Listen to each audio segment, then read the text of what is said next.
오늘도 예배 오신 여러분들을 주님의 이름으로 환영하고 축복합니다. 여러분들 몸은 피곤하지만 우리를 기도하고 말씀 듣고 찬양하는 자리로 불러주신 그 하나님을 찬양합시다.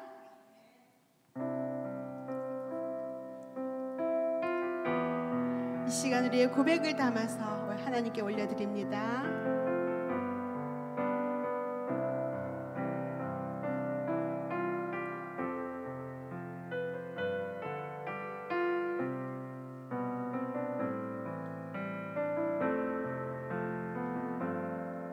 하나님의 음성을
마음으로 주님 앞에 고백하며 나아갑시다. 괴로울 때 주님의 얼굴 보라. 평화의 주님 바라보아라. 세상에서 시달린 친구들아, 위로의 주님 바라. 다시 한번 괴로울 때 주님의 얼굴 보라.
더 우리 모인 이곳에 주님 함께 계신 은혜 아버지 은혜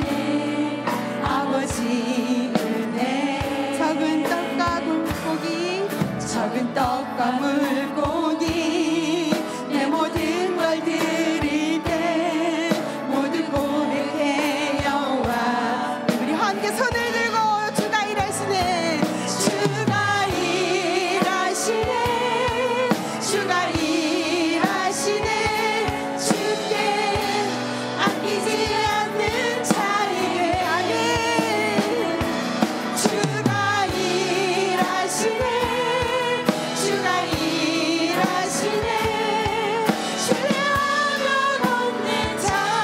우리 함께 고백할까봐 주가 일하시네 주가 일하시네 주가 일하시네 주께 아끼지 않은 자에게 아멘. 주가 일하시네 주가 일하시네 신뢰하며 걷는 자. 우리 이 시간 손을 높이 든 채로 기도하며 나아갑시다. 오늘 이 아침 우리 모이는 곳에 주님 함께하여 주시옵소서. 하나님 우리 일생이 적은 떡과 물고기 같지만 하나님 그렇지만 주님께서 붙드시면 모든 것 가능할 줄 믿습니다. 하나님 우리가 이 시간 하나님 앞에 붙들리는 시간 되게 해달라고 함께 기도하며 나아갑시다. 하나님 아버지 감사합니다. 하나님 이 시간 우리 모인 이곳에 주님 함께하여 주셔서 하나님 우리 일생이 주님 앞에 하나님 올려드리는 귀한 시간이 되게 주님 인도하여 주시옵소서. 이 시간 주님 앞에 붙들리는 시간 되게 주님 인도하여 주시옵소서.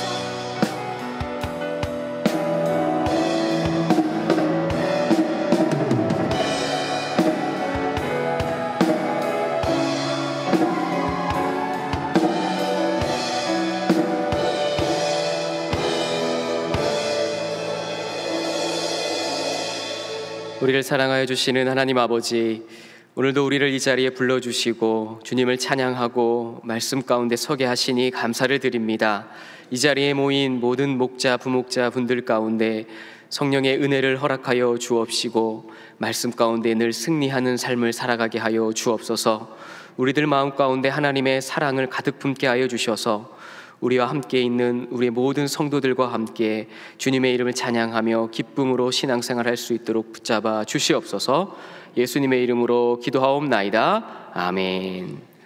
오늘 우리에게 주시는 하나님의 말씀은 에스더 1장 10절에서 22절입니다.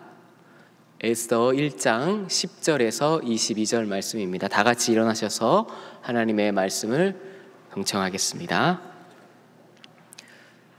제7일에 왕이 중히 일어나서 어전넷이 무후만과 비스다와 하르보나와 빅다와 아박다와 세달과 가르가스 7사람을 명령하여 왕후 와스디를 청하여 왕후의 관을 정죄하고 왕 앞으로 나오게 하여 그의 아리따움을 뭇 백성과 지방관들에게 보이게 하라 하니 이는 왕후의 용모가 보기에 좋음이라.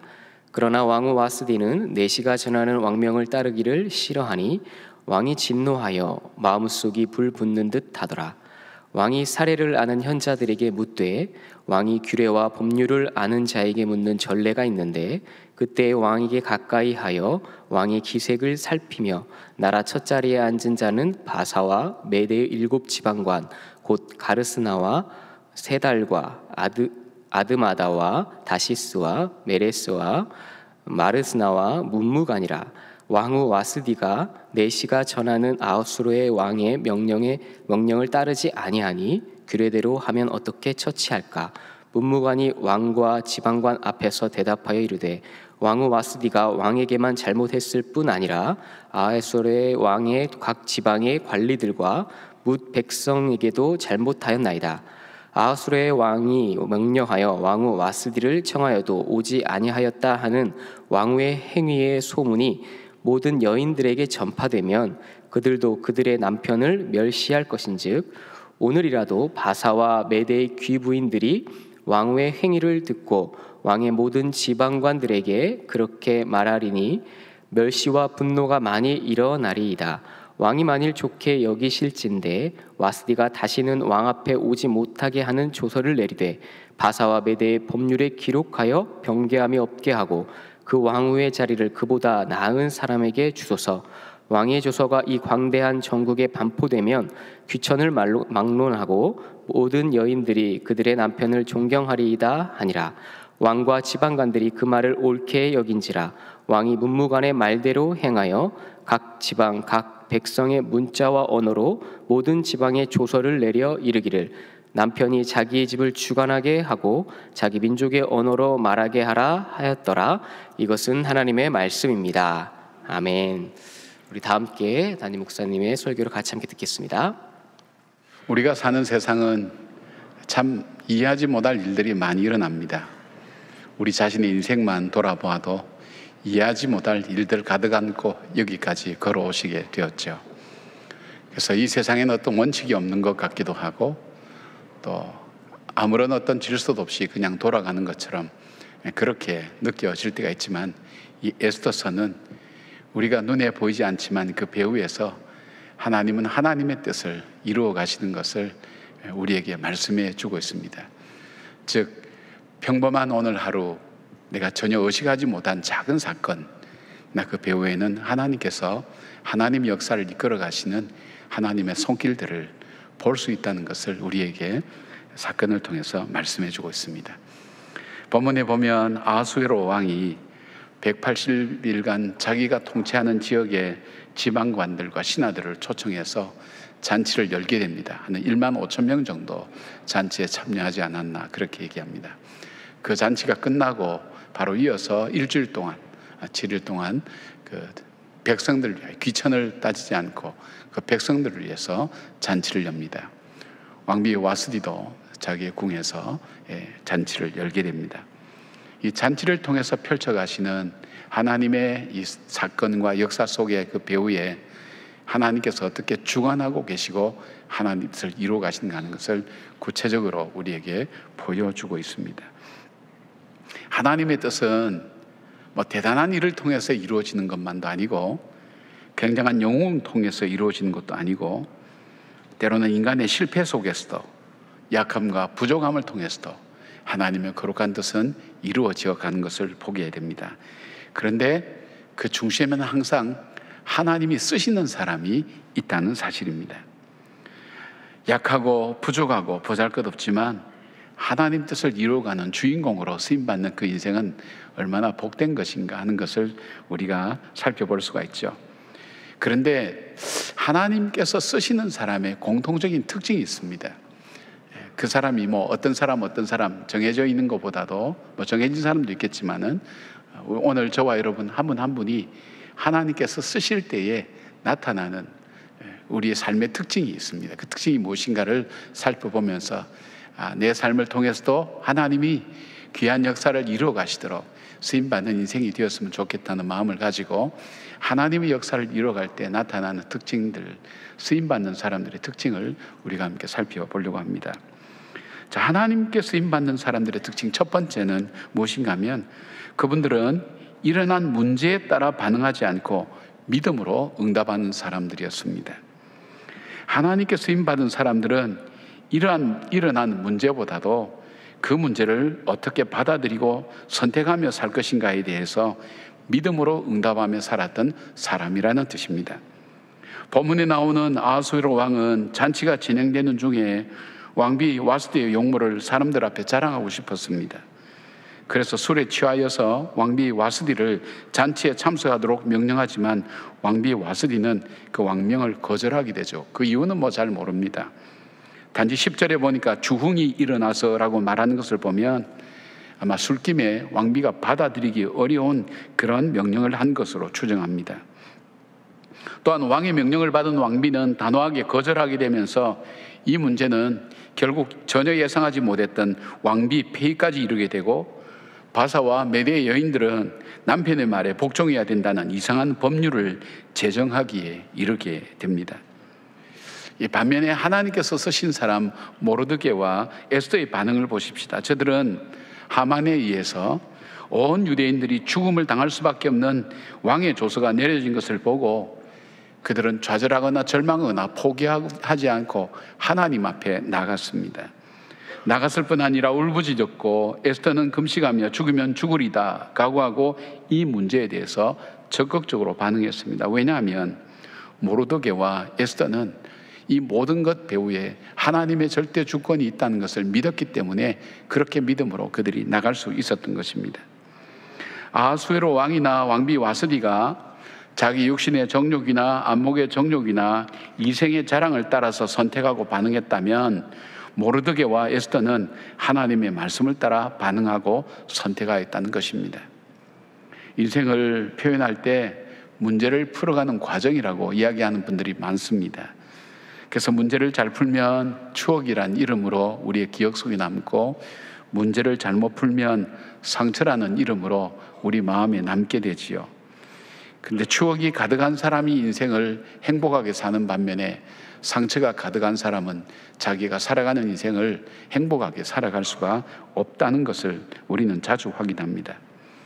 사람은 어떤 문제를 만나면 우리가 어떤 기준에 의해서 그 문제를 반응하고 응답하는가 하면 다분히 자기중심적이고 이기적이고 자기 방어적인 반응을 보이게 됩니다. 그리고 충동적으로 그렇게 결정하게 되지요. 그 결과는 후회할 일들과 돌이킬 수 없는 일들로 인해서 다른 사람에게 고통을 주는 결과를 맞게 됩니다. 우리가 살아가는 세상의 상실과 슬픔 그리고 고통과 두려움을 피할 수는 없지만 이러한 문제들이 내 인생 속에 일어날 때 어떻게 반응하는가 하는 것은 일어난 일보다 훨씬 더 중요한 것입니다. 우리는 문제가 왜 일어나는지 그 문제 자체를 우리는 조절할 수는 없어요. 그러나 그 문제 앞에 내가 어떻게 반응하는가 하는 것은 나에게 선택의 자유가 있습니다. 그때에 그 문제 앞에 내가 어떻게 반응하느냐, 그럴 때에 그 복 있는 인생은 하나님의 말씀을 따라 그 말씀에 순종하며 따라간다는 것입니다. 즉 믿음을 따라 반응하는 사람들이라고 그렇게 말씀합니다. 시편 1편은 복 있는 사람은 어떤 인생을 사는가? 그 시편 1편이 이렇게 말씀합니다. 하나님의 말씀을 따라 사는 사람, 그 사람이 하나님께 쓰임받는 인생으로 살아간다고 말씀합니다. 말씀을 따라 선택하고 반응할 때에 그 행사가 다 형통하다고 말씀합니다. 말씀을 따라 반응할 때에 때로는 우리에게 메마른 광야와 같은 그런 삶이라 할지라도 시냇가로 만들어져서 주위의 모든 풀들과 나무들이 자라게 되고 아름다운 환경이 된다는 것을 말씀해 주고 있습니다. 만약 황무지 같은 내 인생 속에 말씀을 따라 선택을 하고 그 말씀을 따라 걸어갈 때 인생의 주인 되신 주님께서 우리의 인생을 황무지로 그대로 두지 아니하시고 새로운 땅, 물된 동산으로 풍성케 만드신다는 그런 뜻입니다. 말씀을 따라 반응할 때는 어렵고 힘들게 보여도 주님께서 인정하시는 형통한 길, 복된 길 되고 문제가 불행이 아닌 복되게 사는 길이 되는 것입니다. 지난 5월 19일 날 복되게 살았던 정광진 변호사의 별세의 소식을 거의 모든 매스컴이 소개했습니다. 복되게 살았다고 표현하기는 조금 우리가 이해할 수 없는 일들을 이분은 경험했죠.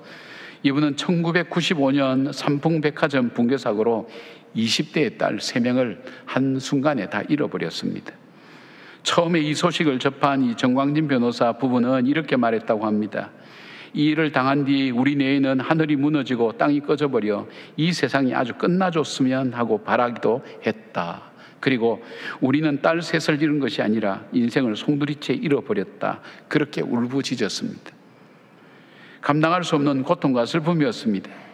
특히 가슴 아픈 것은 12살 때 시력을 잃어버린 큰딸 정윤민 씨가 절망을 딛고 미국의 명문 버클리 대학을 졸업하고 자기와 같은 장애인들을 위해서 살겠다고 서울명학교 교사로 부임한 지 9개월도 채 안 되는 그런 시점이었습니다. 그러나 이분들은 그 분노와 절망 그 가운데 머물러 있지 않았습니다. 그 다음 해에 보상금과 자기 재산을 출연해서 잃어버린 세 딸을 기리는 3년 장학재단을 설립해서 큰딸이 재직했던 서울명학교에 기증했습니다. 명인들에게 빛이 되고자 했던 윤민이의 못다 이룬 꿈을 이루기 위해서입니다. 그는 독실하고 검약하게 산 장로로서 도움이 필요한 것이면 어디든지 평소에도 많은 기부를 했다고 언론에서 소개하고 있습니다. 그가 막내딸마저 병으로 먼저 보내고 자신이 세상을 떠날 즈음에 연명치료를 거부하고 자기 부인에게 이렇게 말했습니다. 나는 자식안이 많았지만 그래도 한평생 바르게 잘 살았다. 내가 먼저 아이들을 만나러 간다. 여자한테 잘하는 법을 몰라서 미안했다. 그렇게 표현했다고 합니다. 감당할 수 없는 충격과 슬픔을 만났지만 그러기에 장애인들과 고통받는 이들을 깊게 이해하고 성김의 삶을 살다가 천국 소망으로 하나님 나라로 그분은 가셨습니다. 우리 인생이 쉬운 분들이 어디 있습니까? 때로는 산다는 것 자체가 고통이라고 여겨질 정도로 힘든 분들도 많고 갑작스럽게 힘든 일을 만나서 어떻게 해야 될지 모르는 분들도 많습니다. 오늘 우리는 문제를 따라 삶을 선택할 수 있습니다. 문제를 따라 우리는 삶에 반응하며 걸어갈 수가 있습니다. 자기를 더 지키고 자기중심적으로 자기가 옳다고 생각해왔던 그 삶을 따라서 선택하고 결정할 수도 있습니다. 그러나 동시에 우리는 바로 이때 말씀을 따라 내 삶을 선택하며 걸어갈 수도 있다는 것입니다. 고난과 시련이 불행으로 이어지지 않고 하나님의 거룩한 뜻을 이루고 하나님의 영광을 드러내는 사람의 삶의 특징은 바로 이 중요한 시점에 말씀을 따라 자기의 삶을 선택하며 걸어갔던 그 사람들을 통해서 하나님은 하나님의 뜻을 이루고 역사를 이루어 가실 뿐 아니라 이 땅 속에 주의 사랑을 드러내는 귀한 일들을 하게 한 것입니다. 사랑하는 여러분, 저는 여러분들이 어떤 일을 만났는지 잘 모릅니다. 어떤 문제 가운데 있는지 어떤 고문이 있는지 다 모릅니다. 아마 인생이 비슷하리라고 생각됩니다. 여러분은 여러분이 살아왔던 방식대로 여러분이 옳다고 생각하는 인생 기준을 가지고 선택하면서 그렇게 갈 수도 있고 말씀을 따라 걸어갈 수도 있는 그런 분기점에 와 있습니다. 성경이 말하는 복 있는 사람의 삶, 그 말씀을 따라 묵묵하게 순종하고 선택하며 걸어갈 때 주께서 그 인생을 통해서 하나님의 거룩한 역사를 이루어 가신다는 것을 믿음으로 고백하며 믿음으로 선택하고 걸어가는 저와 여러분의 삶이 되기를 바랍니다. 하나님께서 쓰시는 사람의 두 번째 특징이 뭘까요? 그분들은 믿음의 이야기에 귀를 기울이고 사모하며 사는 사람들입니다. 그래서 하나님께 쓰임받는 사람은 자기 주변에 어떤 사람이 있는가에 대해서 민감합니다. 그리고 그 사람이 나에게 어떤 영향을 미치고 있는지에 대해서 자주 생각합니다. 왕후 와스디를 잔치에 나오도록 명령했지만 거절당한 아수르의 왕은 자기의 상한 자존심과 분노 그리고 권위 손상에 대한 두려움 등으로 마음을 잡지 못하고 있을 때에 주변의 이야기를 들었습니다. 13절 보니까 왕의 사례를 아는 현자들에게 묻되 왕이 규례와 법률을 아는 자에게 묻는 전례가 있는데 라는 말씀을 보면 그 주변에는 이 문제를 어떻게 풀어갈 것인가 이야기해 주는 사람이 많았다는 것을 알게 됩니다. 그런데 그들이 왕이나 나라를 위해서 이야기를 해준 것이 아니라 14절 보니까 그때 왕에게 가까이하여 왕의 기색을 살피며 라는 표현을 볼 때 그들은 왕의 비를 맞추면서 자기들의 유익과 입장을 대변하는 그런 말들을 해주었습니다. 그들은 문제를 확대합니다. 그들은 문제를 왜곡했습니다. 왕으로 하여금 상한 마음과 분노의 감정을 따라서 결정하게 만들었습니다. 21절 보니까 주변에 있는 사람들도 왕과 지방관들이 그 말을 옳게 여긴지라 왕이 문무간의 말대로 행하여 결국 그 사람들의 이야기를 듣고 결정을 합니다. 그 결정이라는 것이 뭡니까?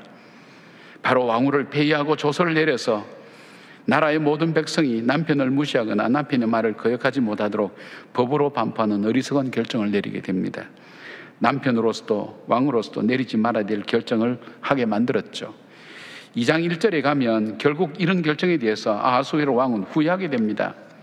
그 후에 아하수에로 왕의 노가 그침에 와스디와 그가 행한 일과 그에 대하여 내린 조서를 생각하거늘. 이 말씀 속에는 아하수에로 왕이 자기가 모든 것을 다 읽고 난 다음, 결정되고 난 다음 내가 지금 무슨 짓을 한 것이지 이런 생각을 하게 됐다는 것입니다. 반면에 에스더는 누구의 말을 들었습니까? 자기를 믿음으로 양육해준 사촌 오빠인 모르드게의 이야기를 들었습니다. 그 절체절명의 위기 속에서 모르드게가 이렇게 얘기합니다. 4장 13절 14절에 모르드게가 그를 시켜 에스더에게 회답하되 너는 왕국에 있으니 모든 유다인 중에 홀로 목숨을 건지리라 생각하지 말라. 이때 내가 만일 잠잠히 말이 없으면 유다인은 다른 데로 말미암아 노임과 구원을 얻으려니와 너와 내 아버지 집은 멸망하리라. 내가 왕후의 자리에 얻은 것이 이때를 위함이 아닌지 누가 알겠느냐 하니. 에스더는 비록 왕에게 부름받은 지 오래되었을 뿐 아니라 자기가 임의로 왕에게 나갔을 때 죽음을 당할 수도 있다는 위기가 있었지만 그녀는 모르드게의 말을 결국 들었습니다. 결국 그는 모든 유대인들을 구원하는 별과 같은 존재가 되었고 하나님 뜻을 이루는 일에 쓰임받는 인생이 될 수 있었습니다. 우리는 우리 귀에 들려지는 대로 이해하고 믿고 받아들이면 결국 후회할 일을 하게 되고 돌이킬 수도 없게 됩니다. 다윗의 인생을 돌아보면 험한 일, 힘든 일 너무 많았던 사람입니다. 그러나 다윗의 시편을 우리가 가만히 읽어보고 다윗에 대한 기록을 읽어보면 그는 위기와 어려운 순간마다 상황을 따라 선택하고 결정하지 않았습니다. 자기 마음의 생각을 따라 결정하지 않았습니다. 주변 사람들의 이야기를 듣지도 않았습니다. 그가 오직 듣고 선택하고 걸었던 것은 하나님의 말씀이었습니다. 그 말씀을 듣고 그 말씀을 따라 걸어갈 때 그는 결국 빛나는 삶을 살 수 있게 되었습니다. 그 중에서도 사무엘상 25장에 보면 사무엘이 사울에게 쫓겨다닐 때에 사무엘이 죽고 몹시 상심했습니다. 그런데 마온에 사는 나발이라는 사람에게서 견딜 수 없는 모욕과 무시를 당하고 난 후 분노감으로 그 집을 멸하기 위해서 군사를 이끌고 가는 길이었습니다. 이 소식을 들은 나발의 아내 아비가일이 다윗이 오는 길목에서 다윗을 만나서 이야기합니다. 아비가일의 이야기는 자기 남편의 잘못에 대한 용서를 빌면서 다윗이 갇혀있는 문제의 틀에서 벗어나게 해주었습니다. 즉 분노에서 눈을 돌려 하나님을 바라보게 하였고 하나님께서 다윗에게 행하신 일을 깨닫게 하였고 하나님께서 다윗에게 맡겨주신 사명을 돌아보게 만들었습니다. 사무엘상 25장 32절에 다윗은 이렇게 얘기합니다. 다윗이 아비가일에게 이르되 오늘 너를 보내어 나를 영접하게 하신 이스라엘의 하나님 여호와를 찬송할지로다. 또 내 지혜를 칭찬할지며 또 내게 복이 있을지로다. 오늘 내가 피를 흘린 것과 친히 복수하는 것을 내가 막았느니라. 다윗은 아비가일을 통해서 말씀하시는 하나님의 음성을 들을 수 있었습니다. 누구의 말을 듣느냐가 매우 중요합니다. 크리스 톨만 박사는 우리가 믿는 거짓말들, The Lies We Believe라는 그 책에서 우리의 불행과 정서적인 고통의 대부분은 우리가 스스로에게 하고 있는 거짓말들 때문에 생긴 것입니다 라고 그렇게 얘기했습니다. 그 거짓말을 진리와 사실인 것처럼 받아들이는 데서 불행은 시작된다는 것입니다. 그래서 이분은 분별을 해야 된다고 이야기를 합니다. 여러분, 하나님의 사람은 자기 귀에 들리는 대로 판단하지 않습니다. 자기 눈에 보이는 대로 믿지 않습니다. 자기 마음에 생각되어진 대로 행동하지 않습니다. 문제에서 시선을 돌려서 하나님의 뜻을 생각합니다. 하나님의 은혜를 돌아봅니다. 그리고 이것을 일깨워주는 사람을 가까이 하고 이러한 사람들의 이야기 듣기를 즐거워합니다. 그래서 믿음이 있는 사람들 주변에 보면 좋은 믿음의 사람들이 주변에 함께 있는 것을 많이 바라봅니다.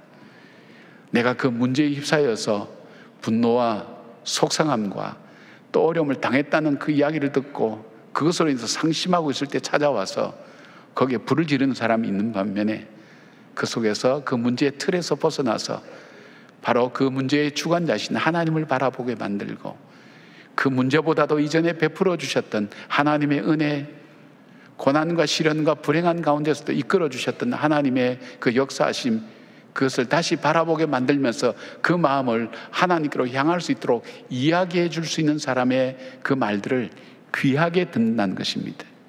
세상의 이야기를 진리인 것처럼 듣고 자기 마음을 귀를 열고 자기 마음을 주고 행동에 옮기는 어리석은 일을 하지 않는다는 것입니다. 바로 이 사람들이 하나님께 쓰임을 받는 사람입니다. 우리 인류를 타락하게 만든 것은 거짓말과 왜곡하는 뱀의 말을 듣고 믿은 아담과 하와에게서 인류의 불행과 고통이 시작되었습니다. 사람들의 말을 잘 분별하고 나에게 영향을 주는 사람은 주로 어떤 사람인가를 잘 분별해야 됩니다. 나로 하여금 하나님을 생각나게 하는 사람, 나의 정체성을 돌아보게 하는 사람, 나의 사명을 일깨워주는 말을 해주는 사람을 가까이 하시길 바랍니다. 그분들의 말을 듣기를 바랍니다. 하나님께 쓰임받은 사람은 하나님 앞에서 어떻게 살아야 될지를 일깨워주는 사람들의 말에 귀를 기울이고 마음을 열고 그 말씀대로 살았던 사람들인 것입니다. 저와 여러분이 바로 그런 사람 되기를 바랍니다. 사람이 일평생 크게 영향을 주는 사람이 가까이는 3명에서 5명, 조금 더 큰 집단이 되면 10명에서 20명, 그것을 넘어서는 사람은 그렇게 많지 않습니다. 근데 그 사람들 중에 나에게 그 사람만 만나고 나면 마음에 분이 일어나요. 걱정이 막 생겨. 그리고 남을 의심하게 돼. 그럼 만나지 말기를 바랍니다. 정리를 하셔야 됩니다. 왜요? 인생에 만날 사람이 그렇게 많지 않기 때문입니다. 바로 그 사람의 얘기를 듣지 말기를 바랍니다. 바로 나로 하여금 하나님께 주시는 소망을 갖게 하고 오늘도 나를 지탱해 줄 수 있는, 용기를 줄 수 있는 바로 그 사람의 말을 귀 기울여 듣고 사모하는 사람, 그래서 하나님의 때를 기다리는 사람, 그 사람을 주님께서 사용하신다는 것입니다.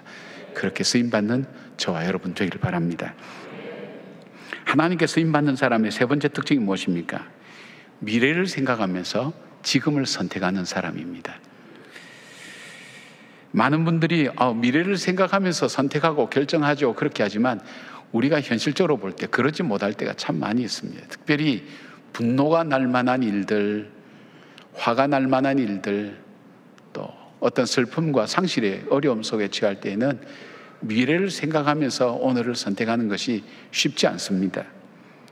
술에 취했던 아수르의 왕이 자기의 행동이 어떤 결과로 이어질지를 생각하면서 선택했을까요? 또 자신이 지금 내리는 결정이 나중에 후회할 것이라는 것을 조금이라도 생각해 볼 수 있었을까요? 왕의 명령을 받은 왕비 와스리는 자기의 거절이 어떤 결과로 이어질지 생각하고 행동했을까요?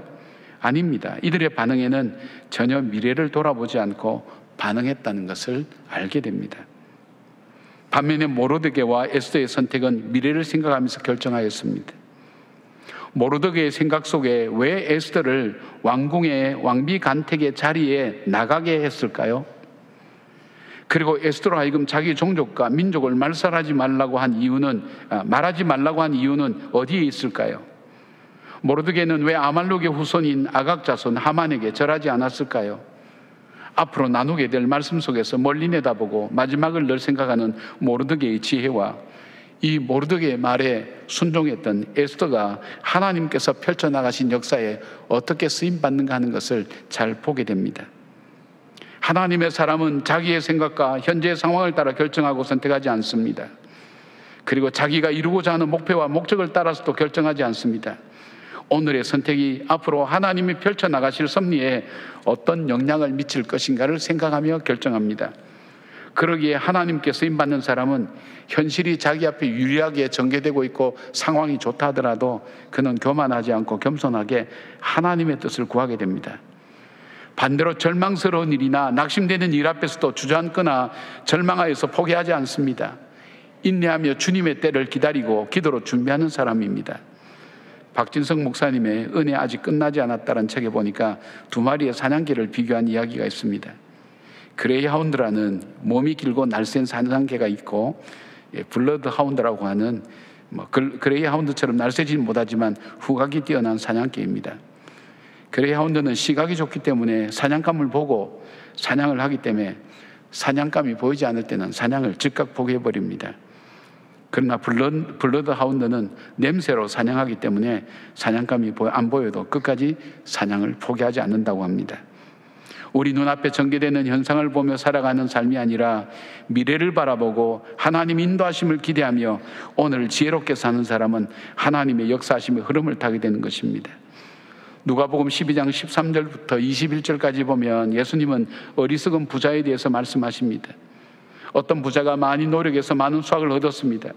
그래서 생각하기를 이 물질을 가지고 앞으로 여러 해 동안 자기는 행복하게 살 것이라고 그렇게 생각하고 말합니다. 그러나 주님은 어리석은 자는 물질의 부유함이 영혼까지 평온하게 하고 부욕케 하는 걸로 착각하는 사람, 그리고 지금의 풍성함이 언제까지나 갈 것이라고 생각하는 사람이라고 말씀합니다. 생명의 주인이신 주님께서 오늘 밤 생명을 거두면 자신이 세운 모든 계획이 어떤 의미가 있느냐고 반문하십니다. 자기를 위하여 재물을 쌓아두고 하나님께 대하여 부여하지 않는 자의 모습은 이와 같다고 교훈하십니다. 무엇을 말씀할까요? 자기의 마지막을 생각해 보지 아니하고 현실만 바라보고 마지막까지 생각할 줄 아는 사람은 어리석은 사람이라는 것입니다. 오늘 우리는 하나님이 나를 통해서 일으키실 일들이 무엇인가를 생각하며 바로 그 일들을 바라보고 믿음으로 선택하며 결정하는 사람, 바로 그 사람을 통해서 주님은 역사하십니다.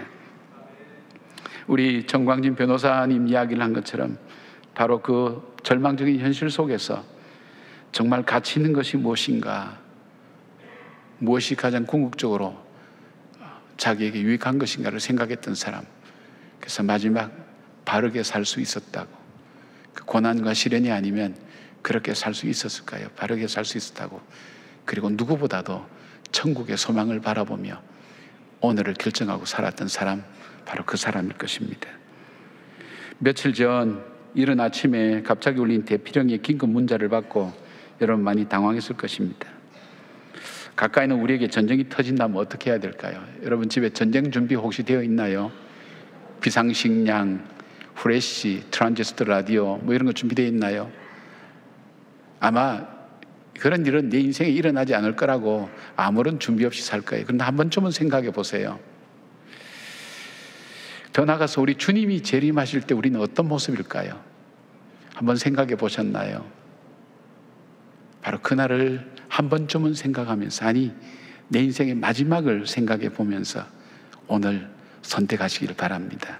바로 그 일을 위해서 지혜를 구하며 하나님 인도하심을 구하는 사람, 바로 그 사람은 하나님께서 쓰시는 사람이 된다는 것입니다. 하나님께서 쓰시는 사람, 그 사람은 하나님 말씀을 기준으로 삼는 사람입니다. 그리고 그 말씀을 통해 자기를 일깨워주는 사람을 가까이 하며 그들의 이야기를 듣습니다.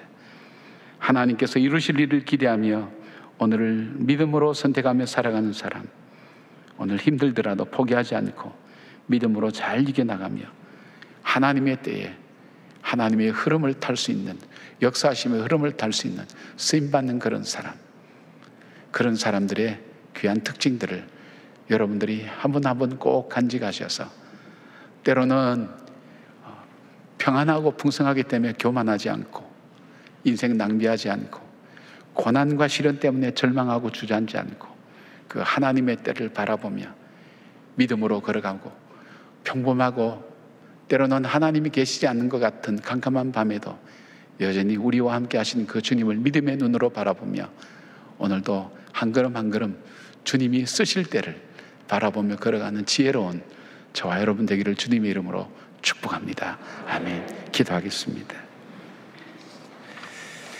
주님, 보이지 않는 일들 때문에 답답합니다. 길이 보이지 않습니다. 어디로 가야 될지 어떻게 해야 될지 알지 못합니다. 힘들긴 힘든데 하나님은 계시지 않는 것 같고 계시도 내 기도는 듣지 않는 것처럼 캄캄하고 절망스러운 그런 일들을 만날 때가 많습니다. 주님, 때로는 나는 아무 일 없고 평안해서 그냥 이대로만 잘 살 수 있다고 생각하는 그 일 때문에 현실 속에서 하나님의 역사하심의 기회를 놓치는 경우가 많은 사람들을 바라볼 때가 있습니다. 주님, 우리가 평안하다고 자만하지 아니하고 또 고통스럽고 힘들다고 절망스럽다고 좌절하지 않고 하나님의 때를 바라보며 하나님의 일하심을 바라보고 사모하며 믿음으로 걸어가는 우리 성도들 되게 하셔서 주님이 어렵고 힘든 인생길 정말 잘 살고 바르게 살고 멋지게 살고 주님의 나라에 갈 수 있는 그 소망 가지고 걸어가는 우리 성도님들 되게 하여 주시옵소서. 예수님의 이름으로 기도드립니다. 아멘. 우리 앞뒤 좌우에 계신 분과 인사 나누겠습니다. 주님의 평강을 기원합니다. 네, 감사합니다. 네, 먼저 우리 하나님의 손길을 느낄 수 있었던 일들에 대해서 함께 서로 나누어 보면 좋겠습니다. 우리가 하나님의 손길을 언제 느낄 수 있을까? 지나온 다음에 느낄 수 있는 것 같습니다. 그때는 잘 모릅니다. 이게 왜 일어나는 일인지, 나에게 왜 이런 일이 일어나야만 하는지 당시에는 우리가 인간인지라 잘 알지를 못하는 것 같습니다. 그런데 지나고 나면, 예를 들어서 지금 여러분 한 1년 전, 3년 전, 5년 전, 10년 전, 아니면 여러분이 아이를 처음에 자녀를 잉태하시고 태어났을 때, 그때를 한번 돌아보시면 지금 이렇게 돌아온 세월들이 여러분 머릿속에 딱 떠오르시죠. 그때마다 하나님의 놀라운 섭리와 손길이 있었다는 것을 지금은 알 수 있습니다. 그래서 우리가 이렇게 찬양하기도 하죠. 지나온 모든 일들이 하나님의 은혜였다, 이렇게 말하기도 합니다. 말씀의 제목이 하나님의 역사심의 흐름을 타는 사람이라고 되어 있잖아요. 그 지나온 모든 일들이 하나님의 손길이었다는 것을 깨닫는 자들이 바로 하나님의 역사심의 흐름을 타는 인생이라고 할 수 있습니다. 여러분이, 우리가 오늘 에스더서를 읽었는데요, 구약 성경의 포로 귀환에 관한 역사서가 3권 있죠. 에스라, 느헤미야, 그리고 에스더예요. 에스라와 느헤미야는 본래 한 권이었는데 지금 우리가 보는 성경으로는 나눠져 있죠. 에스라와 느헤미야는 포로로 귀환하는 역사에 대해서 기록했어요. 그러니까 돌아오는 거죠, 예루살렘으로. 그런데 에스더는 페르시아라는 이 당시의 제국의 나라에 포로로 가서 그대로 살고 있는 에스더와 모르드게라는 이 유다인들에 관한 역사예요. 그러니까 이 페르시아 수산이라는 곳을 배경으로 해서 에스더와 그리고 모르드게가 어떤 삶을 살았는가에 대한 기록이 에스더입니다. 우리가 저번에 제가 한번 나와서 학개와 스가랴를 말씀드리면서 역사를 한번 조금 말씀드렸었는데, 바벨론에 의해서 예루살렘 성이 586년에 멸망당하죠. 그리고 바벨론으로 다 포로로 끌려가게 됩니다. 그리고 바벨론이 승승장구할 줄 알았는데 메데 바사라는 나라에 의해서 바벨론도 멸망해요. 그리고 그 온 이 지역을 다 다스렸던 제국이 바로 이 페르시아 제국입니다. 이 페르시아 제국의 첫 번째 왕이었던 고레스 왕이 고레스 칙령을 내립니다. 그래서 너희의 조국으로 돌아가도 된다라는 칙령을 내리고, 그리고 그 칙령에 따라서 3번에 걸친 포로가 귀환하게 되죠. 그래서 1차 포로가 주전 536년에 수룹바벨과 예수아가 귀환합니다. 그리고 이제 성전을 재건해야 되는데 이들이 재건하다가 사마리아인들의 방해에 의해서 다 멈춰버려요. 그리고 자기 집 짓죠.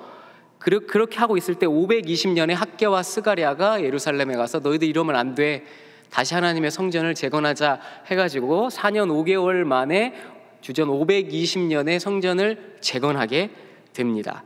그리고 나서 458년, 여러분 오늘 그 나눠드린 나눔지에 보면 2차 포로 귀환하고 주전 438년으로 되어 있는데 오타입니다. 제가 오자를 3자로 잘못 썼어요. 여러분 수정해 주세요.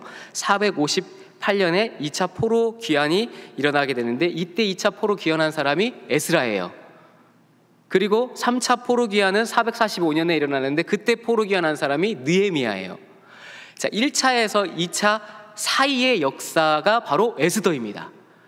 그리고 고레스 왕부터 2대 왕이었던 페르시아 캄비세스 2세, 그리고 세 번째 왕이었던 다리오 왕이 나와요. 여러분 다리오 왕 기억나시죠?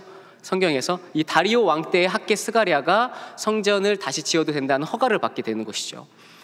그리고 나서 4번째 왕이 오늘 에스더에 나오는 아하수에로 왕이에요. 크세르크세스라는 왕인데 4번째 왕입니다. 이 왕이 486년에 왕이 되고, 오늘 성경 에스라서에서 1장 3절 말씀에 보면, 에스라 1장 3절의 말씀에 보면 이 잔치, 우리가 읽었던 방금 말씀 들었던 이 잔치가 483년에 일어났는데 아하수에로 왕이 된 지 3년 만에 일어납니다. 자, 이 역사를 알면 좀 재밌거든요. 그래서 오늘은 특별히 역사를 잠깐 얘기하고, 이 다리오 왕이 된 다음에 페르시아 전쟁이 일어납니다. 세계사 여러분 페르시아 전쟁 들어보셨죠? 페르시아 전쟁은 3차에 걸쳐서 페르시아가 그리스 원정을 떠나서 그들을 장악하려고 했어요. 왜냐하면 거기 그리스 지역에서 반란이 일어났거든요. 그래서 다리오 왕이 갑니다. 1차에. 그런데 실패해요. 그리고 2차를 막 준비해요. 2차로 가겠다 하고. 그런데 2차로 가지 못하고 네 번째 왕인 아하수에로 왕이 됩니다. 그리고 왕이 된 후에 오늘 에스더 1장 3절에 보면 제3년이라고 나오죠.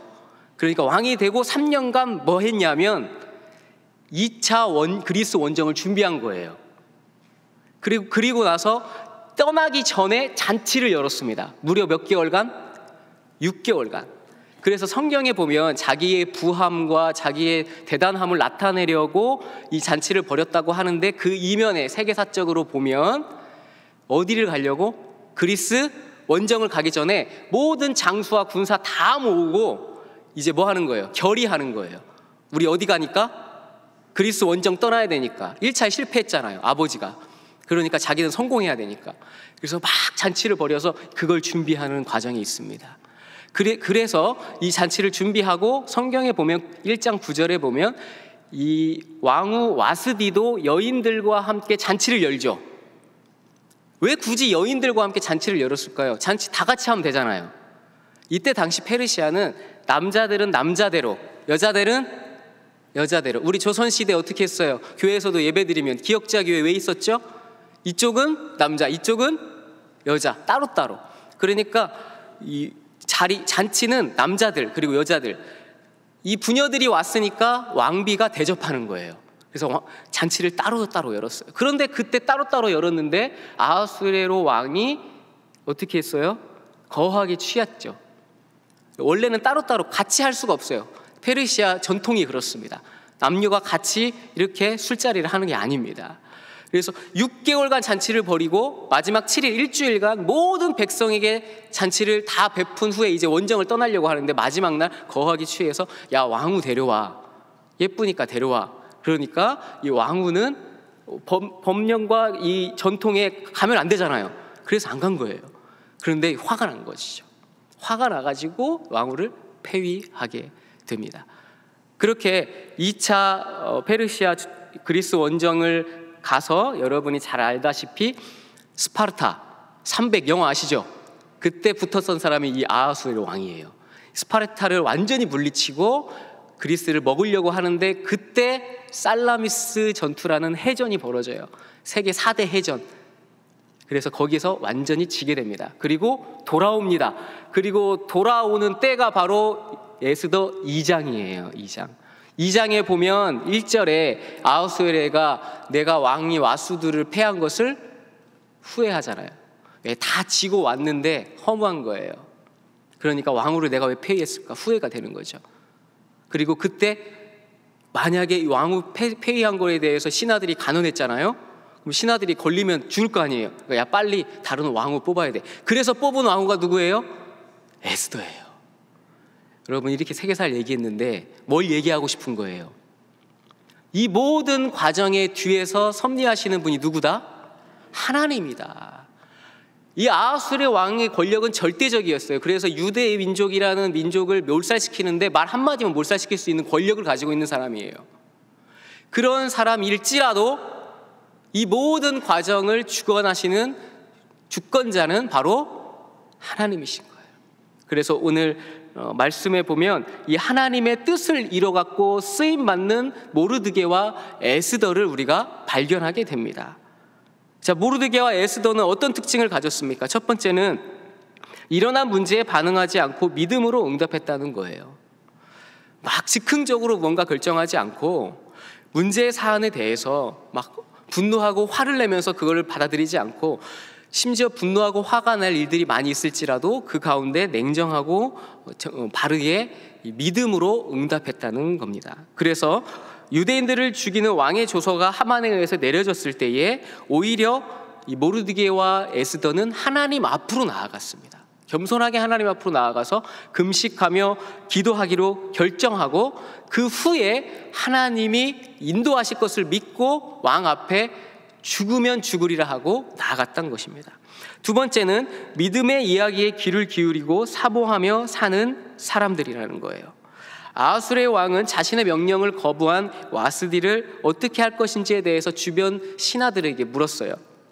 말씀에 보면 신하들이 왕의 기색을 살피며 라고 하잖아요. 이거는 당연한 거예요. 왕이 무엇이라고 얘기했는데 그것에 대해서 다른 이야기를 꺼낼 수가 있습니까? 여러분 직장 생활을 하는데 사장님이 무슨 이야기를 꺼냈는데 아니 사장님 그거 아니에요. 그렇게 하면 우리 이 회사 망해요. 그럼 어떻게 될까요? 너가 망하겠다. 야 너가 나가라. 그렇게 말할 사람이 누가 있냐고요. 없다는 거예요. 그러니까 당연한 처사이긴 하지만 이 주변의 이야기에 귀를 기울였던 이 아하수에르 왕은 결국 말도 안 되는 법령을 내리게 되는 것이죠. 여인들은 무조건 남편의 말을 잘 들어라. 뭐 이런 말도 안 되는 법령을 내리고 왕후를 폐위하게 되는 겁니다. 결국 나중에 그것에 대해서 후회하게 되는 것입니다. 자, 그런데 모르드게와 에스더는 그렇지 않았다는 거예요. 에스더 4장 14절에 내가 왕후의 자리를 얻은 것이 이때를 위함이 아닌지 어떻게 알겠느냐. 하나님의 뜻을 생각한 것이죠. 그래서 믿음으로 믿음의 말씀에 귀를 기울이고 하나님의 쓰임을 받는 사람이 되었다는 겁니다. 세 번째는 미래를 생각하면서 지금을 선택하고 결정한다는 겁니다. 아하수에로 왕은 취기에 의해서 그냥 즉흥적으로 그때 기분에 의해서 즉흥적으로 무엇인가를 선택한 거예요. 우리가 실제로 우리의 기분에 따라서 결정하는 게 굉장히 많습니다. 우리 인생에. 기쁠 때는 뭐든지 다 그래 다 돼. 기분이 좀 안 좋으면 괜히 미워. 괜히 싫어. 그런 거예요. 우리의 기분에 따라서 뭔가를 결정한다는 것이죠. 근데 기분에 우리의 인생을 맡기지 말고 항상 우리와 함께 하시는 하나님께 기도하면서 미래를 내다보는 마음으로 결정해야 한다는 것입니다. 그래서 우리의 현실 가운데 어떤 즐겁고 기쁘고 좋은 일이 일어나더라도 그것 때문에 교만하지 않고 혹은 현재 상황이 뭔가 우리를 절망스럽게 만들지라도 낙심하거나 포기하지 않는 것이에요. 오히려 말씀에 순종하면서 앞으로 나를 통해서 나를 사용하셔서 일하실 하나님을 바라보며 선택하고 결정하는 삶을 살아야 한다는 것입니다. 사랑하는 여러분, 오늘 말씀처럼 여러분들의 삶 가운데 모든 것을 주관하시는 분은 하나님이십니다. 그 하나님의 주권 아래에서 여러분들이 겸손히 삶을 살아가시기를 간절히 바랍니다. 기도하겠습니다. 하나님 아버지 감사합니다. 우리의 역사의 주관자가 되시는 하나님을 바라보는 믿음을 허락하여 주옵소서. 우리의 마음의 기분이나 즉흥적인 생각으로 무엇인가를 결정하지 않게 하시고 믿음으로 반응하며 믿음의 말씀에 귀를 기울이는 주님의 사람들이 되게 하여 주옵소서. 예수님의 이름으로 기도하옵나이다. 아멘. 네, 이어서 제가 그냥 광고합니다. 네, 광고 말씀 보겠습니다. 여러분 6월의 말씀 같이 한번 읽어보도록 할까요? 6월의 말씀 다 같이 하나님만 바라라 무릇 나의 소망이 그로부터 나오는도다. 아멘. 6월 큐티 특별 새벽 기도회가 진행되고 있습니다. 여러분 많이 수고해주고 계시는데요. 담당자가 나와 있습니다. 각 마을별로 담당하는 일들이 있는데요. 확인하시고 기쁨으로 감당해 주시기를 바랍니다. 네 번째, 장로 선거를 위한 릴레이 금식 기도가 있습니다. 2층 엘리몰 게시판에 게시되어 있는데요. 본인의 그 시간을 한번 확인하시고 함께 기도로 참석해 주시면 감사하겠습니다. 다섯 번째, 중보기도학교를 모집하고 있습니다. 61기인데요. 신청 대상과 신청 인원 확인해 주시고 6월 25일 주일까지 신청해 주시면 되겠습니다. 홈페이지나 혹은 여기 3층 로비에 신청서를 통해서 신청해 주시면 감사하겠습니다. 여러분의 그 목장에 혹시 중보기도 학교를 하지 않으신 분들 그리고 기도가 필요하신 분들이 계시면 권면해 주셔서 함께 참석해 주시면 감사하겠습니다. 동안교회와 외대 주차장 셔틀버스 시험 운행하고 있습니다. 주차장이 좀 협소하니까 외대에 주차하시면 넉넉하게 주차하시고 나가실 때 복잡하지 않게 나가실 수 있습니다. 그러니까 여러분 목장원들에게 광고해 주시고 모르시는 분들이 있을 수 있으니까 주차를 원활히 할 수 있도록 광고해 주시면 감사하겠습니다. 네, 이제 다 마치었습니다. 마을별로 모임하도록 하겠습니다.